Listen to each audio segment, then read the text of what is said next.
Assalamualaikum warahmatullahi wabarakatuh. Perkenalkan, saya Dea Sagita, NIM 19033012, Prodi Pendidikan Fisika.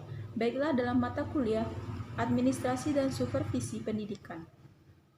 Secara umum, konsep dasar dari administrasi dan supervisi artinya ada dua. Yang pertama, administrasi pendidikan, yang kedua, profesi. Yang pertama kita bahas adalah administrasi. Konsepnya adalah proses mengelola, artinya ada sebuah desain proses untuk mengelola. Ada 7M plus 1. 7M ini ialah yang pertama, man atau lembaga, yang kedua, money atau uang. Uang ini sangat harus dikelola. 1 rupiah harus mesti dilaporkan dan dipertanggungjawabkan secara baik. Karena di sini merupakan uang sekolah, uang organisasi, dan uang masyarakat. Yang ketiga, metode. Yang keempat, mesin. Yang kelima, marketing. Yang keenam, material. Yang ketujuh, waktu. Dan yang merupakan 1I, yaitu information atau informasi. Semua tujuan ini membutuhkan pengelolaan yang dikelola secara baik. Semua ini jika dikelola untuk mencapai tujuan secara efektif dan efisien. Artinya, setiap 7M plus 1I ketika dikelola agar sumber daya menjadi efektif dan efisien.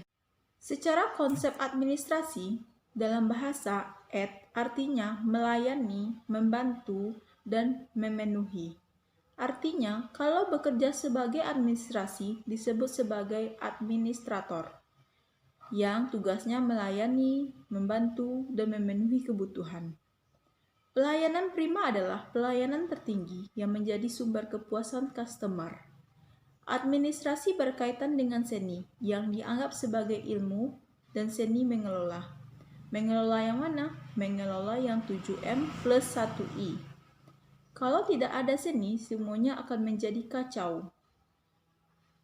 Karena perlu sentuhan seni, karena seni itu indah dan menyenangkan. Administrasi dalam konteks pendidikan sangat berbeda dengan administrasi dalam konteks kehidupan kita sehari-hari. Misalnya, ketika kita ke rumah sakit, kita meminta izin untuk menjenguk seseorang. Lalu kita bertanya kepada suster, atau kita meminta izin kepada suster terlebih dahulu. Lalu suster mengarahkan kita untuk ke administrasi. Atau sebaliknya, ketika kita dirawat di rumah sakit, kita ingin pulang dan kita harus mengurus surat-surat ke administrasi terlebih dahulu. Apa yang kita dengar sebenarnya sangat berbeda dengan administrasi dalam konteks pendidikan. Secara umum, administrasi orientasinya non-profit oriented, yang artinya tidak mencari keuntungan. Orang-orang yang bekerja sebagai administrator, fungsi utamanya adalah orientasi profit. Sementara, manajemen orientasi utamanya adalah profit, yang kerjanya mencari keuntungan. Maka, muncullah istilah administrasi adalah administrator, sementara manajemen adalah manajer. Administrasi sama dengan leader, manajer sama dengan bos. Manajer kerjanya memerintah, ingin berkuasa, menciptakan rasa takut supaya bawahan melakukan tugas sesuai dengan perintahnya. Cenderung berkata saya, suka menyalahkan, menggunakan orang, dan berkata pergi. Karena bos ingin tujuannya tercapai, bagaimana keuntungannya meningkat, dan bagaimana tidak rugi. Akan berbeda dengan administrator atau yang biasa kita sebut leader atau pemimpin. Beda jauh kerjanya, bukan memerintah tapi melatih. Niatnya bukan untuk berkuasa, tapi niat baik, mengembangkan organisasi. Dia menciptakan kebanggaan bukan untuk dirinya, tapi untuk lembaga dan untuk semua orang. Dia tidak pernah berkata saya, tapi berkata kita. Kita berbuat baik untuk kemajuan kita. Hampir tidak pernah leader berkata semua kesuksesan ini karena saya. Berbeda dengan manajer atau bos. Kalau leader berkata keberhasilan ini adalah keberhasilan kita bersama. Selanjutnya, tujuan dan manfaat dari administrasi pendidikan. Yang pertama, terwujudnya proses belajar mengajar yang bermakna. Yang kedua, peserta didik yang aktif mengembangkan dirinya. Yang ketiga, memiliki kompetensi manajerial. Yang keempat, tercapai tujuan pendidikan secara efektif dan efisien. Yang kelima, teratasinya masalah mutu pendidikan.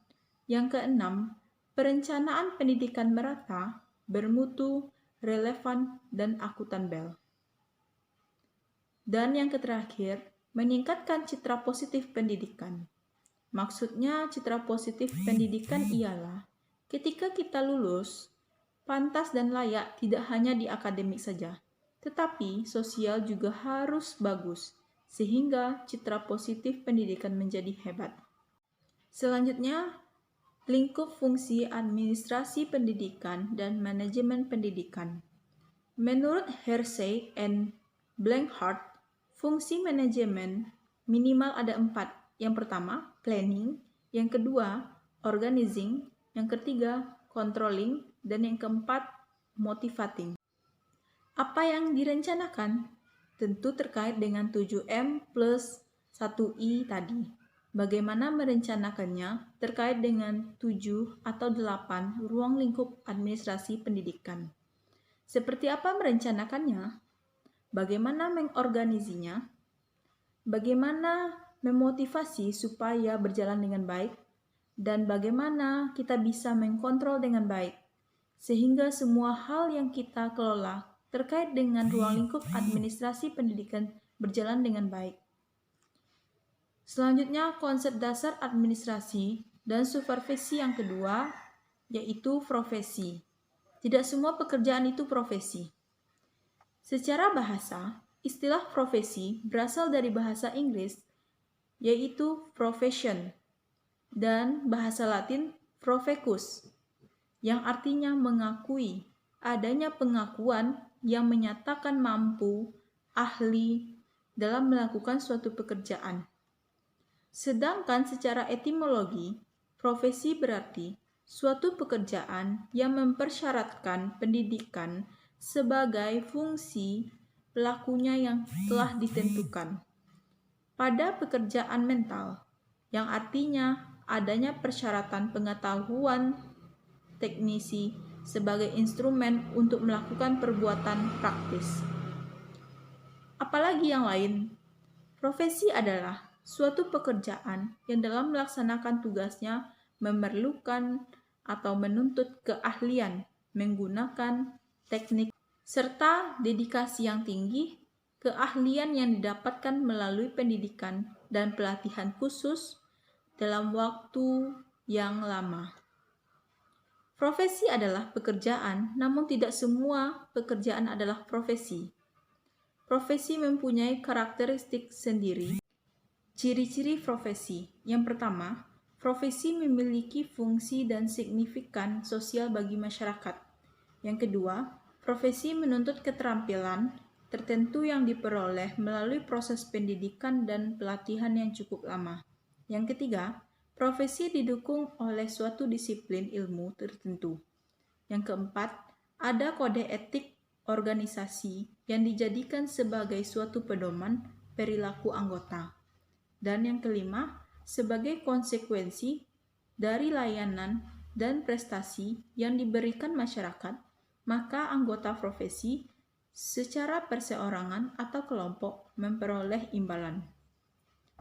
Dan terakhir, ada beberapa istilah yang muncul dari konsep profesi.